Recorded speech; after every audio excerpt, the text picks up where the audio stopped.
for existence of what do you God. say? A conclusion in mind. Sorry, do you have a criteria Well, your in mind? hypothesis, right? You're trying to prove your hypothesis, yeah. Disprove actually. Or disprove. Yeah, a depending on which hypothesis is way. always disproved, never proven. Okay. You see, this is something that is very basic in terms of scientific methodology. So what I'm saying is that when you have an experiment, you have to have some sort of a criteria in mind. Like, okay, these are the inputs and these are the outputs that I expect. Yes? Yep. And this is the basic level of experiment. Okay. Now, an experiment is not something that is open-ended. An experiment always is, like I said, has a start, middle, and a finish. But if you say refining, that's completely different.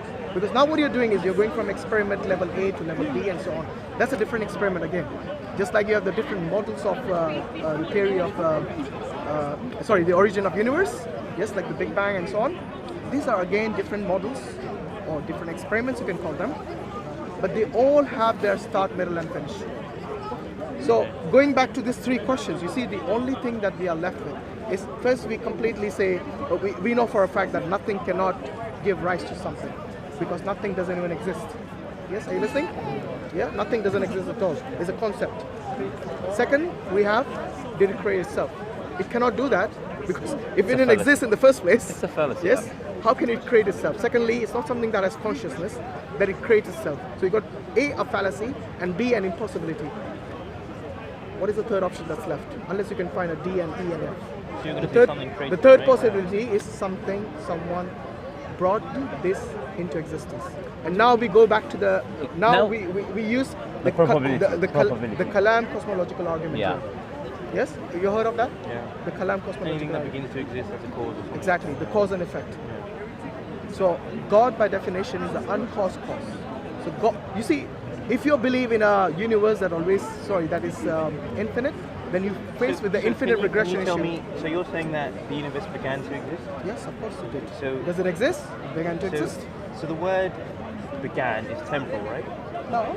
Began means it has a start. Start point. It's to do with time, right? Without time, you Yeah, can't. of course you have to bring time element in there. So what But would- time is a concept. So did time exist before? No, the Big time Bang? is a concept. For you to say it exists, you're thinking physically now. Do you think time is something that's tangible? No. Exactly. So why would you say it existed? Okay, so do numbers exist? Numbers abstract again. Do they exist? No, they're abstract. So they don't exist? My friend, they're abstract. Do you know what abstract means? No. Again, is a concept of understanding the physical reality. So you're saying you can't answer that question with a yes or no? No, you can't. can't. You can't because what you're thinking is like me asking you, does nothing exist? Yes or no? No, it doesn't exist. Why? Why? Because it's a concept. But you see, in order for us to communicate as linguistically, we have to use concepts like infinite, concepts like nothing, abstract numbers. This is for us to communicate better, to understand each other better. However, do they exist in the physical world? No, they don't. You see what I mean? So going back to the cause and effect, yes, everything that exists must have a beginning. Yes? Except the one who creates everything. Because you see, otherwise you're faced with the infinite regression problem. For example, if those people who don't understand infinite regression, it's like basically you going to a library to collect a book or to request a book. Now, if there are infinite number of people in front of you, will you ever get the book? Because infinite exists. So Is it a again? concept? Yeah, it's a concept. So how can you? But this is, provide like I it in said, reality? this is to communicate between us. Infinite number of people in front of you means something, No, but the number of We're people. What describing you're the doing concept. is you're coming up with a conceptual argument and bringing it into real life, right? So you're saying You have to. So- Just like the numbers is a conceptual, is an abstract numbers. Yeah. They don't exist physically. But do you use them in your real life? So- Do you use it in your calendar, in your watch? You see what I mean? In order for us this is what I to would say to you, right? what? Time is a concept, right? Like you agree, but we use it to describe reality. Numbers is a concept. We use it to describe reality, right? No, you use it in your real world, not to describe reality. We You use How it. many? If you have one apple, you have two apples. Yeah, like I Right? said, it's You're for describing- communication. For example, will the world still exist without numbers? If there are no numbers at all, will the world still exist? The world isn't predicated on numbers. Exactly. Right? So is it contingent upon numbers? I don't think so. No. Okay. What about things like On time it is though. yeah. But time is No, a time again is a measure of change. Yeah. So Yes. without change, you can't have existence. No, but the thing is, when you say time again is a concept. So when you talk about time, it's a concept. Remember, Yeah, so I guess in the- order for us to understand the change, Yeah. yes, you use this term time. But for example, if you didn't use the term time, let's say you don't use any term in any language, okay, to explain this change, but the change is still there. But that still doesn't explain the origin of that change. You see what I mean? Even without time, or even with time, you cannot explain the origin until you go to a higher level intelligence which created this universe, which to me is pretty complex. Let alone the universe, the single cell in your body and my body. Forget even a single cell. Even go even more macro level to that. The DNA itself is so complex. It cannot exist by itself or by chance.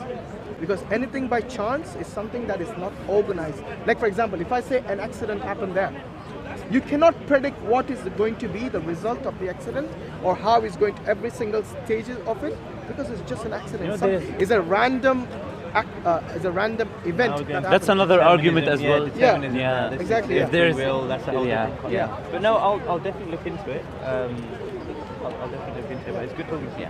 Likewise. But you What's should. the name, brother? Vish. Wish? Okay, nice talking to you. Hashim. Nice to meet you. Mohammed, yeah. So look into it. Look, like I said, don't rely upon those scientists who say that God is not an option. Bring God in, because that is the most relevant thing. That if you are an open-minded person, a sincere person looking for all options, then bring all options into play.